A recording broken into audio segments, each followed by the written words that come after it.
Hello, and welcome to episode 22 of my playthrough of Quest 64. This is your friend Conservative Cat. Last time we left off, well, we had been in the Dries visiting Shamwood. However, in the plot, we had just defeated Guilty in Brannock Castle. Right now, we are back in Brannock Castle. We had just gotten finished speaking with Leonardo and stealing the royal treasury, and now we are on the way to the throne room to face down King Beigis, who, if you remember correctly, has completely wrecked every place in Highland. Highland being the kingdom he's over. We have a special door here marking something. Is King Beigis? Hey, it's Shannon! She's with someone. Wonder who that is. Brown hair, blue cloak.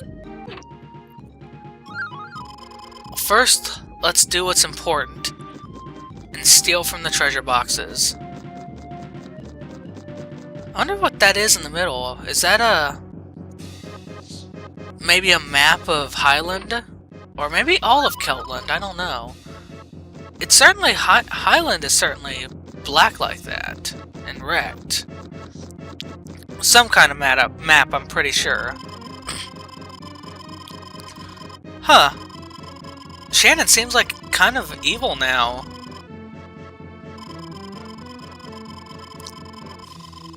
This is weird.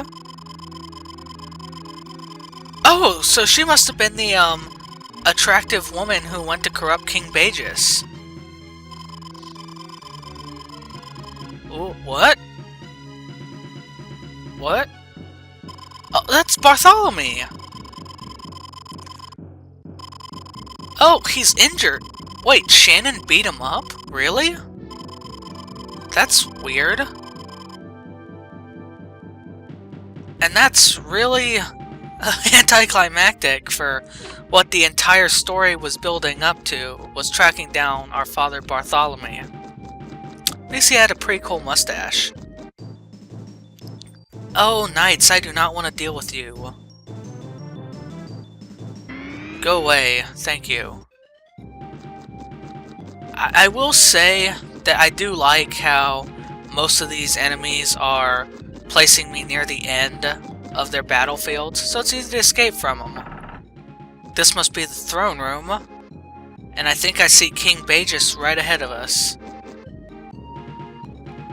Oh wow, he is a lanky looking fella.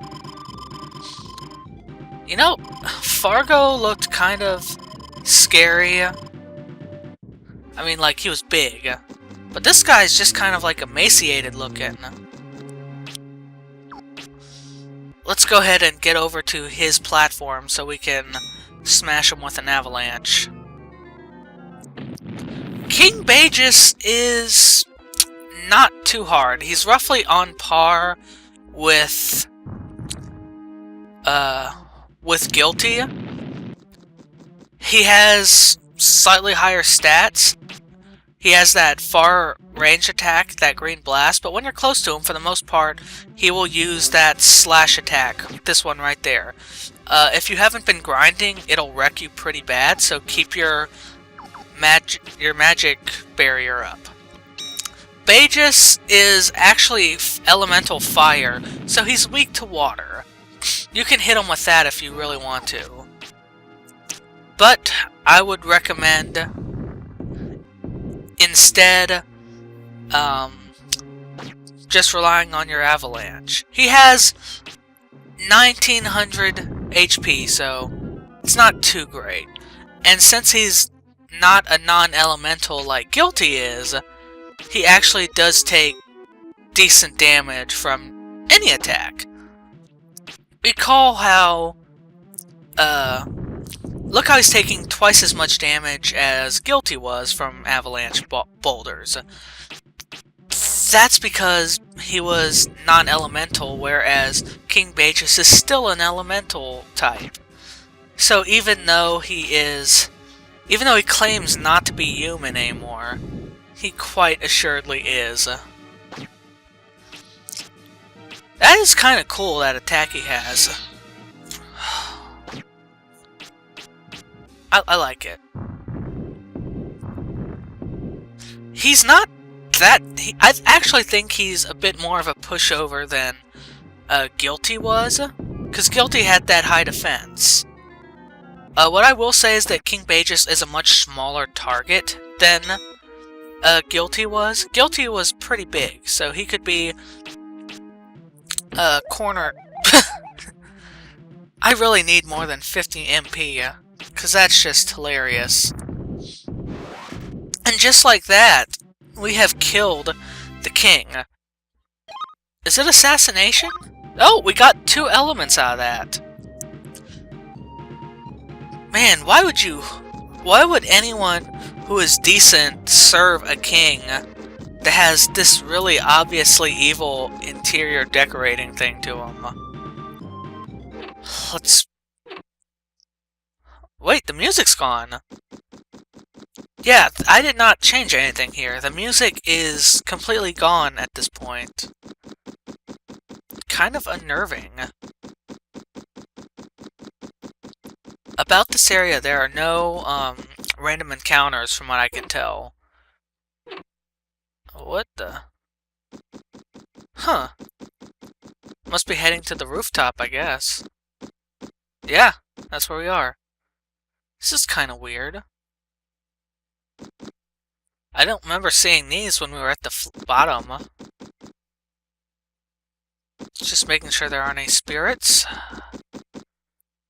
Looks like there's nothing here to grab, so let's just continue on our way. Fixed cameras. See what Shannon... How'd you get ahead of us? No, he wasn't actually, Shanice, but... Oh, she's working for Mammon, and apparently so were all those guys?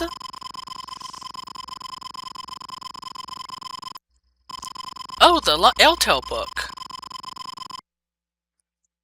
I guess Shannon was working for Mammon then.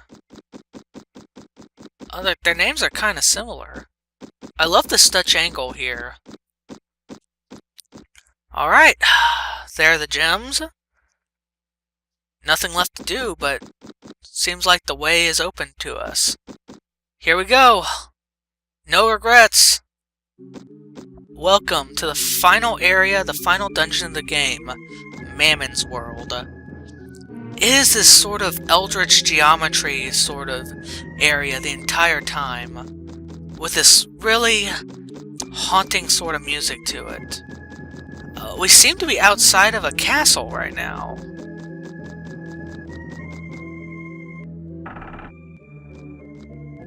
Yeah, it's pretty much all like this. This place is a little strange, actually, compared to other dungeons. Even though I do look around, there don't seem to be any spirits or treasures hidden off the main path. It's really pretty linear. These pinhead guys are pretty annoying, because they shoot these 3 fireballs that deal about 20 damage, even with my absurdly grinded defense stat. So if you haven't been grinding, these dudes will give you a pretty hard time. They might even kill you or reduce you to half health with 1 hit. Let me see. I believe that the Knight's Windcutters were... What the hell is this? Oh, it doesn't move! I'm slower than a monster that doesn't move. Oy vey. Anyways, if you will recall... Jeez, I forgot where I was going with that. Oh, right! Yes, the Red Rose Knight's Windcutter attack, I guess it's technically Windblade, dealt about 80 damage to me before I did grinding. And it was doing about slightly more than what each of those fireballs were doing to me after I'd grinded. So we'll say probably 60 damage times 3. That's 180. and you're looking at a roasted Brian, if you haven't been grinding. Basically, all the monsters here are roughly, from what I understand, they are roughly on... the pinheads specifically are roughly on par with boss types. I don't know how their HP is, because I, spoiler, am not fighting random encounters.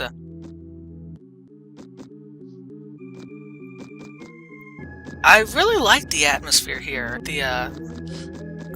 I really love when people go for the Eldritch location sort of thing. And the music itself just does so much to add to the atmosphere to make you feel sort of on edge. And yeah, Mammon's World is, as far as final dungeons go, it's not bad. It's certainly better than any other dungeon in the game by simple aesthetics. Because the other ones have been kind of generic. This one is fairly unique, even if the whole Eldritch location thing is a little contrived. What really makes it shine, though, is the sort of paranormal sounding music with little ominous overtones to it. You can hear the sort of the deep drums, the horns. It's a nice composition. And I like this background too. I hope... This is another place where I hope that the developers had some fun working on it. It'd be a I mean, people say Quest 64 is bad, say it didn't have a lot of effort put into it. But then I see stuff like this, and I see stuff like the graphics, and... The hell? What's this supposed to be? Doesn't seem to be a way through this room.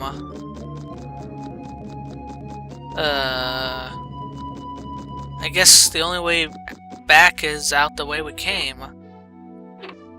That was actually kind of clever. Now we're in the bubblegum universe, it looks like. You know,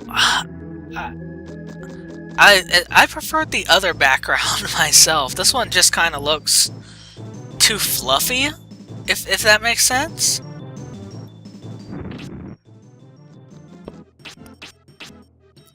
Like, it's just... It doesn't seem to match up with the ominous feeling. It makes me feel happy instead of, you know, on edge. And don't get me wrong, it's kind of weird, but still, the first thing that comes to me is bubblegum or something like that. It's more the, judgments. I would have liked to... Great job. I would have liked to see more lore on the monsters themselves. Oh, hey, it actually worked! That's not common. One issue I have with Escape, though, is the sound effect lasts really freaking long. So... it can catch you off guard, I guess. But, let's go ahead and proceed on and see what else Mammon's World has for us. Oh, it's kind of like, Oh, this reminds me of where we fought Zelsi, remember?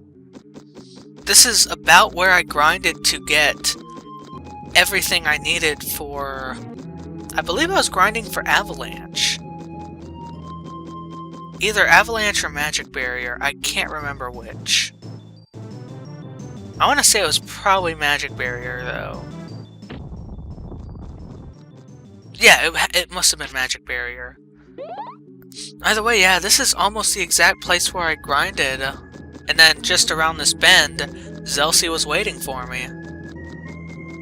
The forest, it looks like it might go further off, but it doesn't. It's pretty linear. What you cannot see is just... Oh, come on, I'm right near the exit. Spriggans are types of fae, I believe. It's a good thing they're wasting their chance to attack me with curses, though. I always love... I don't think I've ever gotten hit by one of their by any curse attacks, I mean. This is kind of neat. I like these haunted-looking homes. It's a nice little touch on the part of the developers. Doesn't seem to be a way through here, though. Feels like they could have done more with these houses, you know? It feels like they could have done more with a lot of the aspects in the game, though, really. But Mammon's World is the final dungeon. If you're going to... Did I go backwards? No, I didn't. I'm just... The bubblegum confused me again. This place is kind of a mind warp. And I think that's intentional. I would really like to talk to some of the developers, or anyone who worked on this game, and find out more of what they thought of the project, what they had intended to do, all this other stuff, you know? Maybe I'll do that sometime, see if I can get in contact with anyone. When the credits roll, I mean. Of course, the random encounters are back up to being ridiculously common. Man, Rock Shower is the worst spell. I don't even know why they made it. I mean, it's kind of like Magnet Rock, but weaker, you know? And with the emulator, it has a chance of freezing it, so... And it's not even really that good. Alright, let's see what this door holds. Oh, we're back in the forest again, but this time it's during the... Oh, it's a different forest, though. Oh, it's one of the bridges. So the pinheads are faster than the judgments. But the judgments are faster than me, even though... hey! Escape! The judgments are faster than me, even though they can't move. Got it. Let's cross the first bridge. Beautiful. I don't know what this is supposed to be like. Like what, real-world location corresponds with this one. Anyways, if you hadn't guessed, Celtland is roughly based off of Ireland. This whole area has some loose real-world analogies to it. But the game... I've heard that there was more possible information about Quest 64, about the lore behind it. I'm gonna have to look that up and put it in a bonus video at some point, if I can find it. There's also a GBA game, which I mentioned, which is apparently better, but I'm not sure how it's better yet. I haven't decided if I'm going to play it or not either, because there's other things I want to do too, and I'm not that married to Quest 64. Sorry. Oh, it's the pirate ship! Very nice. This is kind of neat. And... I like that. I like that. We're back to the, veiny-looking background, then. This looks almost exactly like the, first sort of room like this we saw. But we are going the right way, do not fear that I've gotten turned around. Can you imagine getting turned around in this place, though? I mean, this is already a pretty long dungeon. Getting turned around would just be a pain. Because we've been here for, like, close to 15 minutes, I want to bet? Maybe 10 to 15 minutes? Yeah, getting turned around in here would not be fun. Especially if you're one of those types of people who isn't trying to escape most of the battles in the interest of in the interest of getting to the climax. There's a door right ahead, though, so... Well, not right ahead, apparently. It doesn't look... This is what I remember. This is one of the areas where I remember from a kid.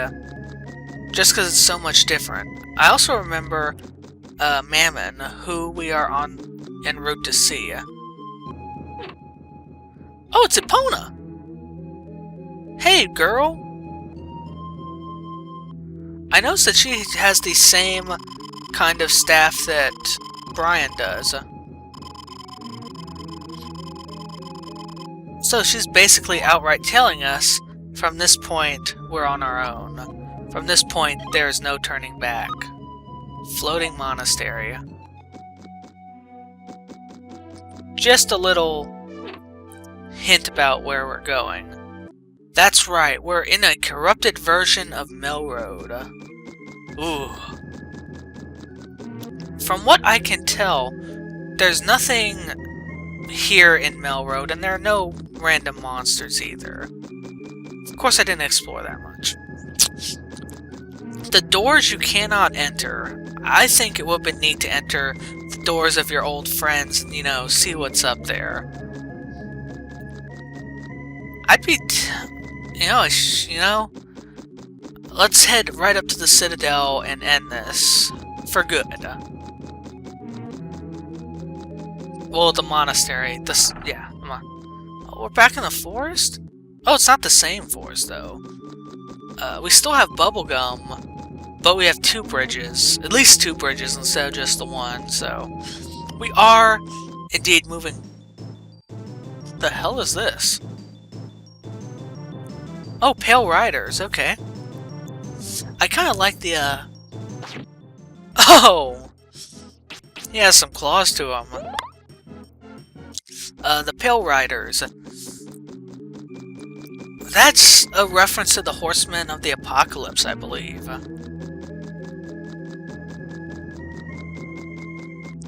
Yeah, the Pale Rider, the Pale Horse, that sort of stuff. I wonder if there should have been a horse for every aspect of the apocalypse, you know? This looks a lot like the opening area. Oh, Shannon! Let's see what she has to say.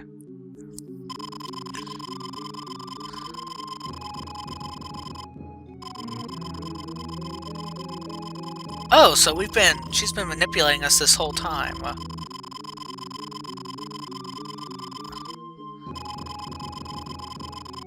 Oh, what do you know? Humans are special. So, all these elements are why humanity is apparently strong. I'm a puppet. So she's a golem by Mammon, then. I wonder why she's helping us get him. I wonder if she's still serving Mammon or if she wants us to kill him, you know? Let's take a look at this, what she gave us real quick. The dark... Let's see. The dark jail key. And the Ill-Tail book! Hey! Okay, so Mammon's in prison and he's wanting... I guess he wants us to release him with these... with everything we've been getting for him. The Ill-Tail book, the 4 gems, and I guess he was released the first time with LeVar back in Shamtown. Oh, wow.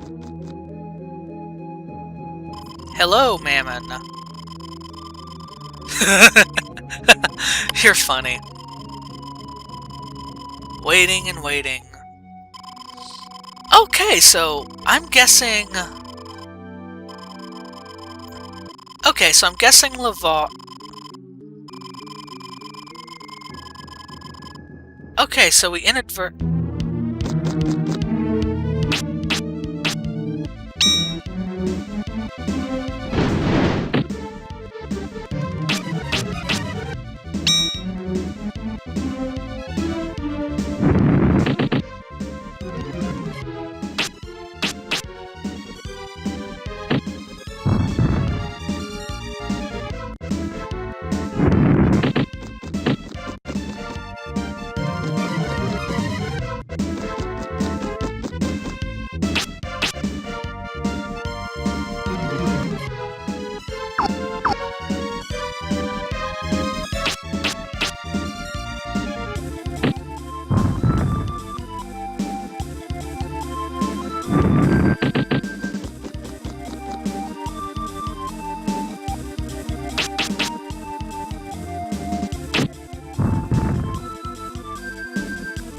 Okay, sorry, I just wanted y'all to hear the music real quick. It's unique battle music. Let's get up to this point over here, though, and we will deal with Mammon at this little edge. This is, if you're a melee character, if you're a melee Brian, this is the one place where you can hit him. It's also a great place to launch Avalanche from, because he is such a huge target that more than likely several are going to hit him in one go. This is also the final battle of the game, so if you've been hoarding your items like I have, this is when you're going to want to drink them if you have them. You can do this. If you've gotten to this point, you can defeat this guy. He is definitely tougher than anyone you fought at this point. His defense isn't that much higher, but his attack, he hits a lot harder. He has a lot more agility, and he also has a lot of attacks that can hurt you. His close range attack, he will do that sort of blast from the air. He'll also shoot flame arrows at you, and then there's the flame walls. Yeah, it's pretty crazy. He's a tough boss. Even if it wasn't for my even with my defense, he's a huge damage sponge. He has 2300 HP, so he's not a pushover.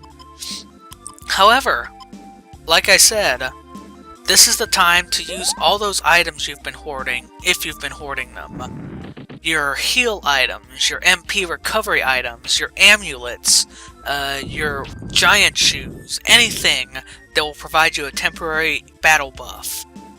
Though the boots aren't really going to be helpful to us now, since I'm already in the prime location I'd want to fight from. Soul Searcher level 2. Let's see what this guy has for us. Yeah, there are his stats. He's not one to be underestimated. Oh crap, I'm out of mana. Let's find something. Where is it? Where is it? Hero's Drink. We'll just settle for the 40 right now. Oh, he's pretty good. I'd almost say that the defense things aren't worth it, though, because they go down so quickly. Magic Barrier being the exception, since that's complete immunity. But I guess it's helpful when your Magic Barrier falls. It's a really good idea if you haven't to grind your defense up. By far, Avalanche seems to be the best spell to use against them, simply because it has the potential to smash into him so many times. And yes, I am tapping the A button like a, pretty hard to do this. But if you're patient, we can defeat Mammon, and from what it seems, Epona's the only one who has. I guess LeVar released Mammon by accident when he opened the Eltail book, and Epona defeated him. Helped LeVar defeat Mammon and locked him away, and we've inadvertently collected all 4 of these gems, and Shannon guided us along to him. I guess we're the chosen one then, right? Anyways, it's kind of interesting, but why Brian? Why is he the guy who's chosen for this? I mean, he's just a mage apprentice. Well, if he failed? Then again, I like to think that we are kind of unique in that we don't have a single element to us. We can use every element. We're kind of like... We're non-elemental, like Guilty or... Well, hey, that's the end of that. He's dead. Oh, we killed him!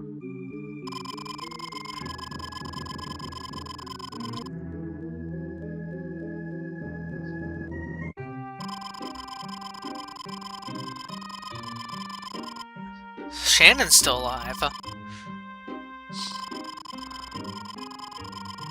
Oh, she knew we would win.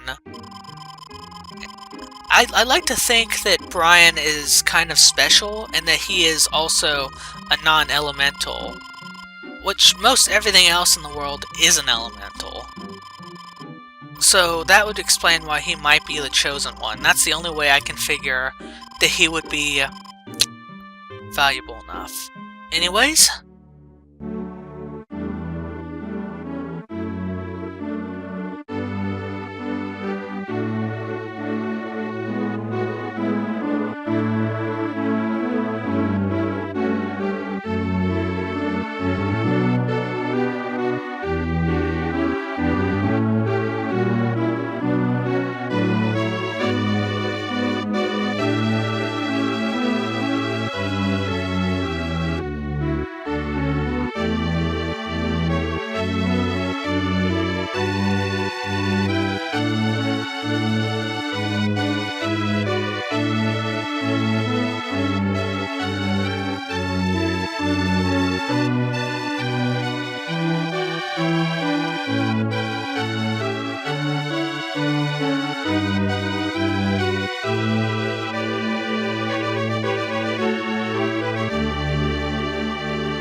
So, that is Quest 64.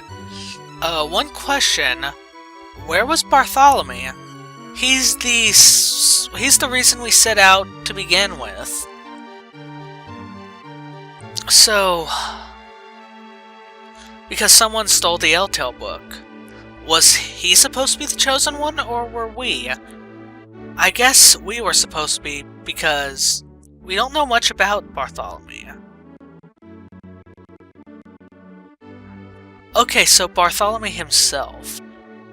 I think, honestly, he should have had an end speech too, since we kind of just ditched him in Brannock Castle, presumably in Leonardo's safekeeping. We can't know that. And Shannon's apparently leaving for other shores, and maybe one day we'll see her again. I don't know. There was apparently supposed to be a Quest 2, and there was a lot of lore in that one, apparently. I'm gonna have to look into that, and maybe share what I can find with y'all.